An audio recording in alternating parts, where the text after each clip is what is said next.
Take our lead. Let's help you make your mark. Our goal is your satisfaction. Let us show you the way. How long should collard greens soak?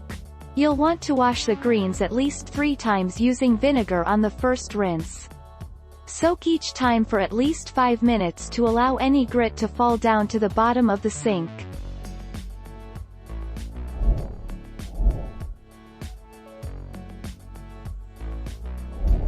Take our lead. Let's help you make your mark. Cook's note: the collard greens can be made a few hours ahead of time or up to a day in advance, which will really allow the flavors to deepen. Just keep in the refrigerator until ready to serve.